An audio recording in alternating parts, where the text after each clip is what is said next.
This video is going to cover the basics of user administration in ActiveDEMAND.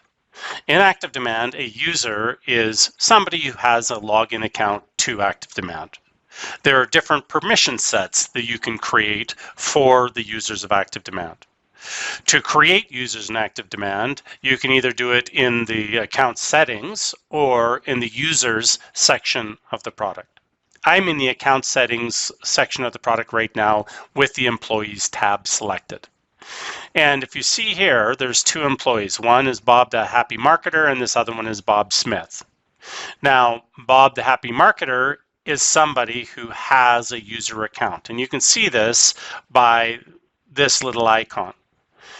Bob Smith does not have a user account, and you can see here there's a little plus sign by Bob. So I can actually create a user account for Bob Smith by clicking this icon.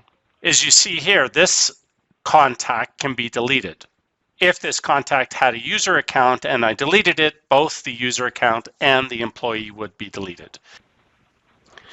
As I'm logged in as Bob the Happy Marketer, I'm not able to delete this account. I can delete Bob Smith, and as you see here,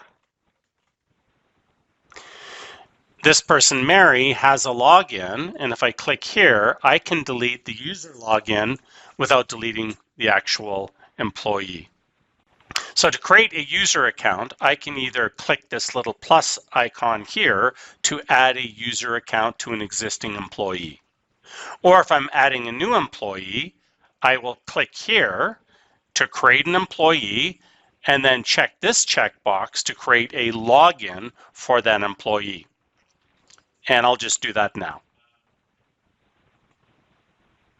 For a user account, there are three permission sets. One is a dashboard viewer. So the dashboard viewer will have access to the dashboard, the contacts, and the organizations, but no access to any of the assets administration or any of the automation functions. This is a good login for a sales user or somebody that just needs to view KPIs. So I can actually assign a dashboard to this user. I can actually uncheck this so that they can't even change the dashboard I've given them. Or if it's a case that I want somebody to have some flexibility, they can create their own dashboard when they log in. But for this guy, I'm going to create a dashboard login with no access to the dashboard widgets. Now, clicking that button will create the user account and send that user an email to confirm the account. Now, if I look at this user here, I'm going to click the pencil to go look at this person's timeline. And the reason I'm going to look at this person's timeline is to show that an email has been sent to this individual.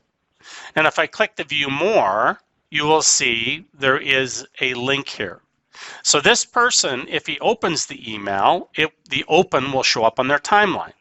Now, if they're having troubles logging in, I can just right-click this, copy the link, either go paste the link in a new tab and confirm the account for the employee, or I can Slack that link to the employee and let them confirm the account.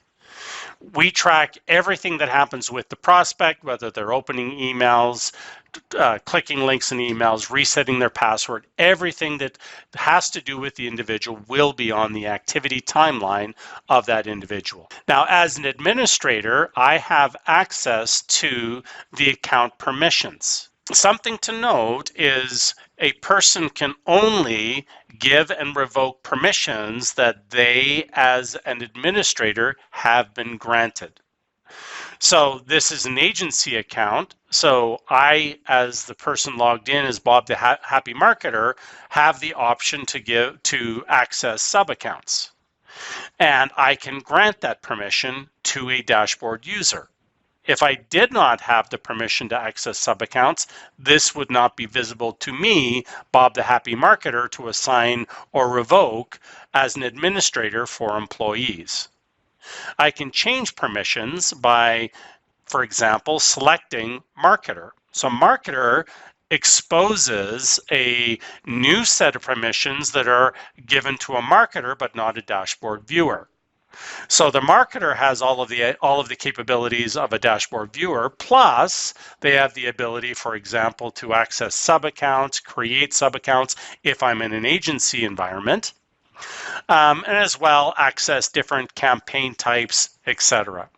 So sometimes we see people wanting to give a specific employee access to, for example, do social posting in a generic campaign, but do not want them to touch any of the other types of campaign types.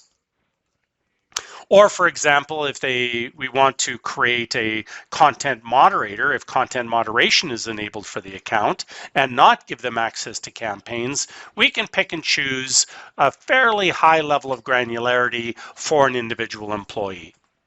And if I'm going to create an administrator, now this exposes things like billing, it exposes the ability to do user management, this type of stuff.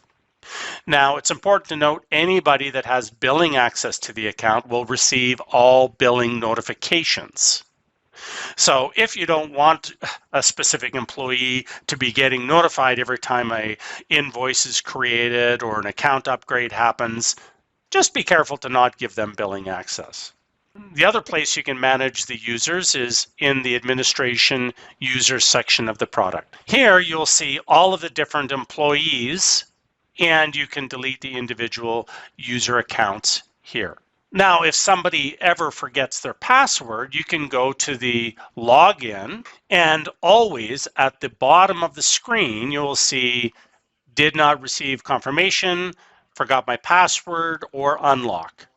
And if somebody forgets their password, can't get in, make sure one is they're actually trying to access the account from the URL that has been assigned to the account. And you can just go in, if you're logged in, open an incognito tab, click the forgot your password, put the person's email address, send reset instructions, they will receive an email. And as well, it will show up on their timeline with that reset link as well. So you see, user administration is quite simple with ActiveDEMAND.